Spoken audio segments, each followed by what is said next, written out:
Hey guys, Matt Allen here. Welcome back to Tactical Bassin. Today we're back out on the water. We're on the kayak and we're exploring a brand new lake. Come along, let's go catch some summer bass.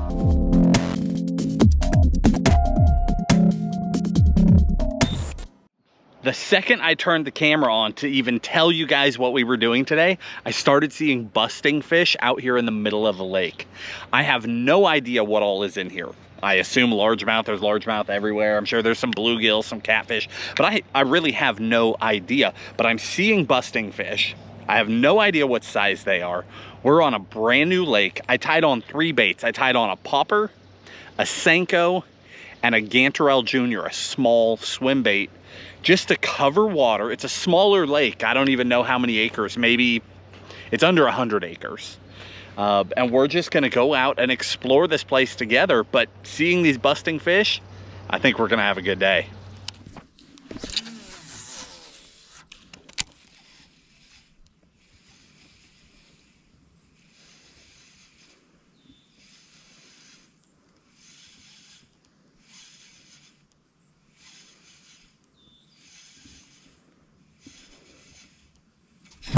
There we go.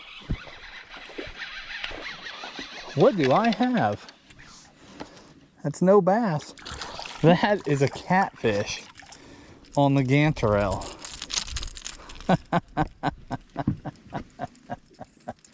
That's funny. Hey, we'll take anybody who wants to bite. Thanks, little guy. Have you ever been to a lake where you came with a game plan and figured out in the first 2 minutes that your whole plan was wrong and needed to be scrapped? That's today. So first off, I started driving around. That's pretty silly in a kayak, huh? But I've got the trolling motor on it, which is incredible. So I started driving around. This place is at least twice as big as I thought it was, at least. So when I come to a new lake, I don't do a bunch of research. I don't get online and look for fishing reports or any of that stuff. If anything, I'll like pull up a Google image or a Google map so that I have seen the lake once. I understand the layout a little bit. That's it. That's why I never know what species are in these places or anything, because I've found over the years that if you go and do a bunch of research, the very best you're going to do is a little worse than the people who fish there every day. That's not what I want when I show up to a new place. I want to come in, dial in something different, fish it my own way, my own style, and find a big one that first day. That's always my goal. Whatever a big one is in that lake. So I came here with no knowledge. I had the size of the lake completely wrong. I just guessed. I expected it to be a clear highland reservoir. I've got 12 to 16 inches of visibility and a ton of shoreline grass and a bunch of different kinds of grass and growth. It's just not what I expected at all. So I came thinking clear water, fishing outside, like I brought finesse jigs, stuff like that, and that's just not the game. But when I go on the kayak, I try to bring a little bit of everything. So we're definitely going to be able to adapt. I've got some flashy swimmers. I wish I had a chatterbait, I don't, but I've got the flashy swimmer. Let me get off this bank here. This thing is cheating, man. It's amazing. So I've got the flashy swimmer. I've got some different topwaters. I did bring frogs, but I brought 3 different rods and 2 of them are finesse. So for the most part, I think I'm now a 1-rod game, maybe 2. Maybe my medium action will actually, I think it's a medium heavy. So I think really I've got 2 rods that are gonna work for today as we adapt to the reality rather than what I thought this place was going to be. But so far, I love it. I like it way more than I thought I was going to. I love all this stuff that's in the water, all the shallow cover. I just wish that I had geared up differently for it.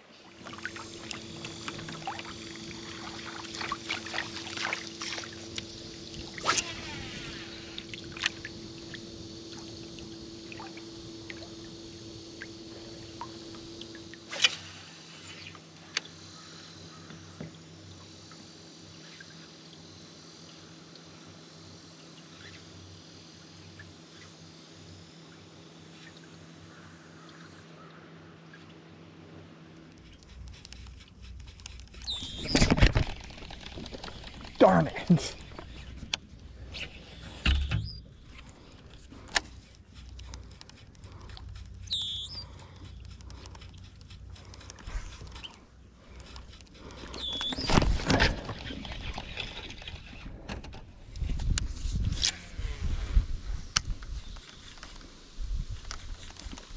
Oh, he just blew the fluke clean out of the water. There we go. Hey, buddy. Little tiny guy. Thanks, man.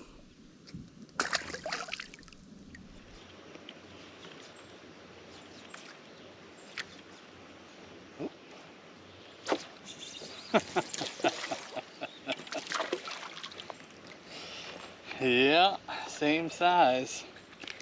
He ate the fluke. Now that we're actually out here and fishing and we're getting some bites and I'm seeing the size of the fish in this lake, I'm not sure I made the right judgment call coming here. We'll see. I hope I did, but I want this video to have some value for you guys regardless, because I'm a little nervous at the size of fish I'm seeing in here. So I want to just take a minute and talk a little bit about fishing out of the kayak, specifically the tackle, because there are a lot of people that fish out of a kayak, fish out of a small boat, a float tube, really bank fishing, same deal, where you have a limited amount of space. There's only so much you can carry with you. So when I'm on the kayak, I bring 3 rods. That's it. And that's a maximum of 3 rods. Sometimes I bring 2. But I feel pretty strongly that with 3 rods, I can do everything that I'm going to need to do, no matter what situation I run into, with the exception of throwing a giant swim bait or punching ultra heavy cover. Those are the only exceptions. Everything else I can do with 3 rods. So today I brought a heavy rod, which is over here, a 7.2 heavy. And that rod is going to allow me to do everything from frog to swim bait. That's what I caught the gantarelle fish on, the gantarelle catfish on. I can throw bigger jigs. I could throw bigger Texas rigs. I can flip with light tackle, right? It's not ideal. I prefer to frog on a 7.3 extra heavy, but I can do it with a 7.2 heavy. Again, when you're on the kayak, it's all about getting the most out of each combo. So then my second combo is this guy, this Halo HFX. This is a 7.3 medium heavy. So that rod, my medium heavy rod, is going to do everything in the middle. I've got a fluke on there right now. That's all chewed to pieces. Fluke, Senko, light Texas rigs, a lot of top water. I mean, what can't you do with a medium heavy, right? And then your third rod, you want to be a finesse rod. Usually that would be a spinning rod. In this case, I brought a BFS, Corrado BFS on a Zodius BFS rod. So even though that's a casting rod, if you guys aren't familiar with BFS or bait finesse, it will do everything an ultralight spinning rod will do. So I can go as heavy as, say, a shaky head, but I can go as light as a Ned rig, a tiny topwater, a tiny crankbait, drop shot. I can do all those things on that rod. So if you have 3 rods with you, again, you can do virtually everything. And then I'm not gonna drag my tackle bag out from behind me, but in my tackle bag, I have a terminal box. So it's got some weights, hooks, jig heads, swim bait heads, Ned heads, shaky heads, tube heads, right? Just a handful of things like that. And then wacky hooks and Texas rig hooks and some weights. That's all that's in there. And then I carry a hard bait box. And actually today I have a couple hard bait boxes because I had the room. But if you get a hard bait box, it's got a square bill or 2, a mid diving crankbait or 2, a couple of top water, maybe a spinnerbait or a chatterbait. I mean, you're about there. You don't need a whole lot, maybe a jerk bait, and then a soft bait bag And my soft bait bag is, I mean, it is truly just a hodgepodge. Some Kayaks, 5 and 6 inch Senkos, creature baits, the man bear pig, shaky head worm, 2 bags of flukes, Zoom Super Flukes, another Kayak, and then 2 packs of Ned Rig. Little craw, the Ned craws, and the regular Ned TRD.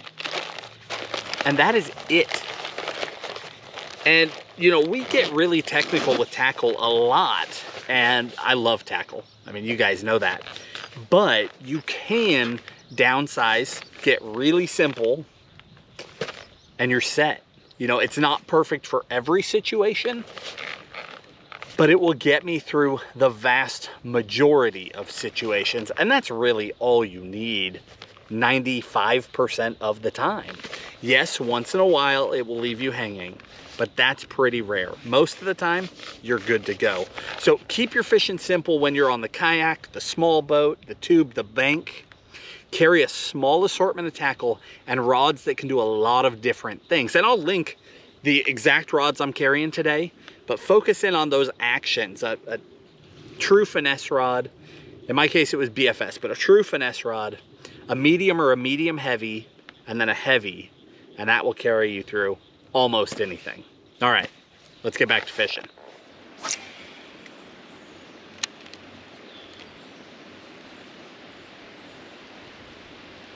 Uh-oh.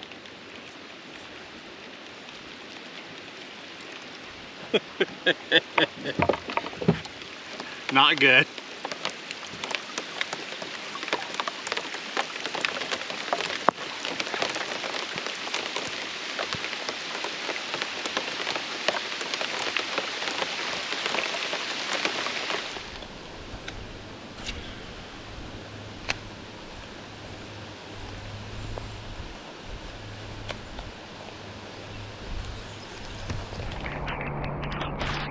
Yep, here we are, exploring a new lake. Good times right here. Wish you guys were out here on the kayak with me. We'd have all sorts of fun.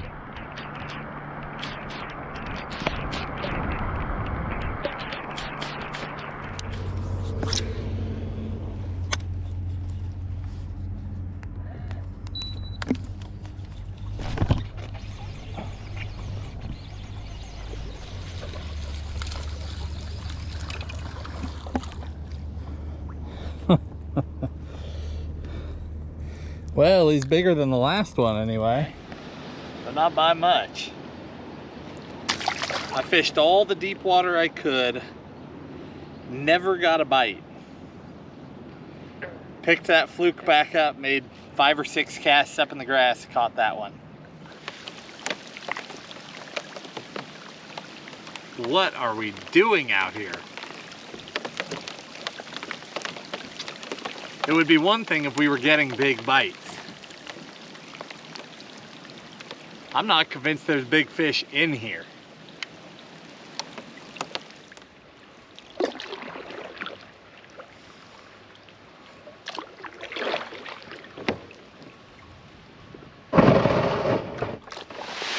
You can fool me once. It's raining so hard now, I heard it coming through the woods before it hit. And I quick beached the kayak and jumped out, and I'm literally standing under this tree trunk, staying as dry as I can. It is dumping. Okay, we're to the point now that this is ridiculous. The wind is howling. The rain's coming sideways. I'm hiding in the woods. It's raining so hard, and it's done this for probably 45 minutes without letting up. This is crazy, but this is when I get stubborn. I love everything about this lake except for the size of fish that we've been catching. There's got to be some good ones in here. And I don't want to leave until we at least get a decent one. Maybe not a big one today, the conditions are insane, but at least a decent one. I'm sticking to it, but this has got to let up soon. Okay, I think that one is almost over. The sky is getting brighter, the wind is laying down, there is water running down the inside of my clothes as soon as I put my arm up, but the wind is gone, so the front has just passed. We are gonna catch one. I mean, I'm committed now. I'm soaked to the bone. I love all this shore grass. I love it. We just need to catch a decent fish out of it. What a day. 5 minutes ago, we were back there in the trees. Now the sun's coming back out, although you can still see just the black up here behind me. This is crazy. But, I mean, we're committed now, right? We are so deep in this thing, we need to catch some more fish. I am soaked to the core, and I'm stubborn. I'm sure you all knew that already. We are going to catch some more fish. There he is. Oh, he came off.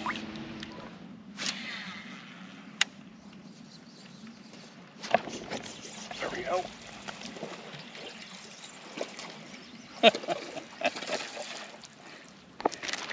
I hit them all the same way, hoping it's a good one. But again, I'm not sure that this lake has got a good one. I mean, I'm sure it does, but I don't know that it has a population of good ones. We are earning it today. That is for certain.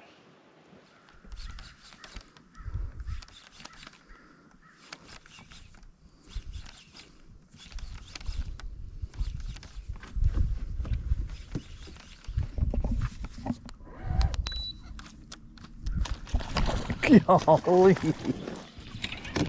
It's stuck on the camera. Come here, buddy.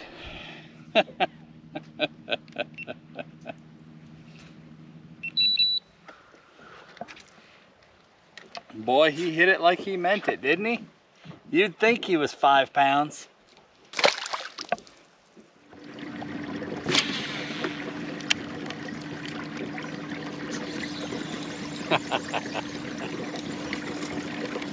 Lost him.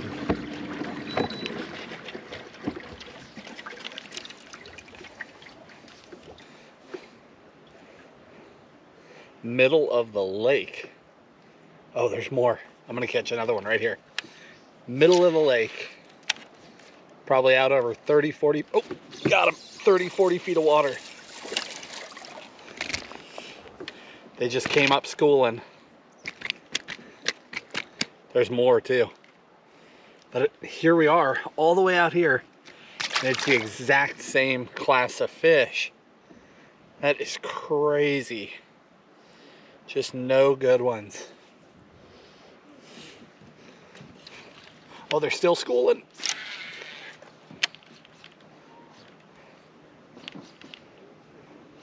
Oh, missed him. Got him.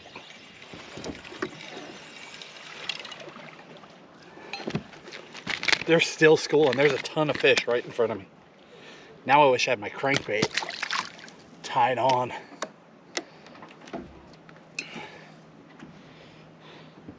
Man, from inches of water in the cover to literally the middle of the lake, all the fish are twins.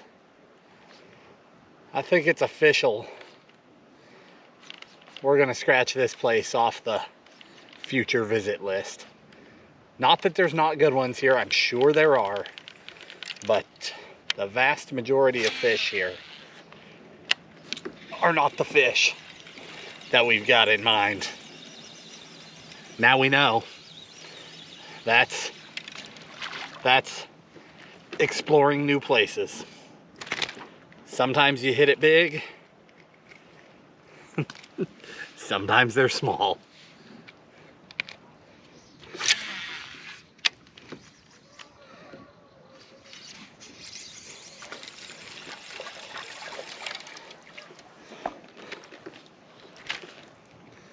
crazy. So many fish. So many clone fish.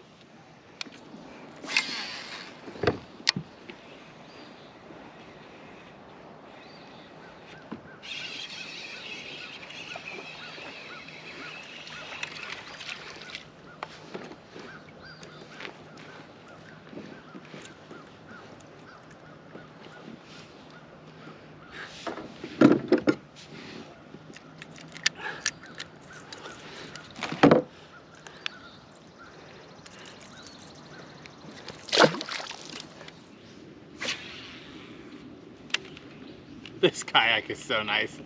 So I'm in my Old Town autopilot, and that's why we've got a trolling motor on here. But it's got foot control rudder, so I can lean one way and the boat will turn. I can lean the other way, the boat will turn. So I'm drifting down the shoreline. I don't even have the motor on. I just got a little speed up and then shut that motor off. And then I'm just using my feet back and forth to control rudder to stay right on this grass edge. I used to fish, so some of you might not know this. I have fished out of, over the years, float tubes first, not even a pontoon, a float tube, then the little pontoons, like a float tube, but you're up above the water, then a 10-foot aluminum, then a 12-foot aluminum, then a 12-foot aluminum on a trailer. Before that, they all had to be carried in my truck. Then I started getting into bass boats. Missed him again. Got me down in that grass. So I've had the opportunity to fish out of a lot of different platforms. Now, I've also fished out of a lot of kayaks over the years. And the advancements in kayaks in the last, let's call it 5 years, but really even in the last 2 years, there's a bass right there. The advancements are just incredible. 5 years ago, missed him. 5 years ago, kayak fishing was tough. I mean, the things you had to do to get that boat to be comfortable, to be stable, to really be fishable. I mean, no matter what, you were at a serious disadvantage. Got him. Whoa. No matter what, you were at a disadvantage. No matter how dialed you got that kayak. Ooh, you guys hear that thunder? Thanks, buddy. No matter how dialed those kayaks were, you were definitely at a disadvantage compared to a boat because it was so hard to control them. You would have to control it with your paddle, then set it down, then try to fish. And there's plenty of people fishing out of those kayaks today. I'm sure a lot of you are. So you know it is hard to hold position to be able to actually fish. It is amazing how far these higher end kayaks have come. I mean, it's all the comforts of being on a boat. Spot lock, the ability to drift and hold yourself, the ability to anchor yourself in position in open water is just remarkable. It really has made kayaking more viable for the average angler, the boater, if you will, the guy that never would have come over to kayaks because he's used to being in a boat and a kayak was just too tough. Now that guy can come across and be really comfortable and be really fishable. And for me, the advantage of the kayak, because, oop, I missed one. For me, the advantage of the kayak is simple. It gives me access to more places because I do own a bass boat. So my bass boat lets me get out on the big water. I don't need a kayak for that. But there are a lot of places that I like to go or that I want to explore, I have hoped to go. Uh-oh.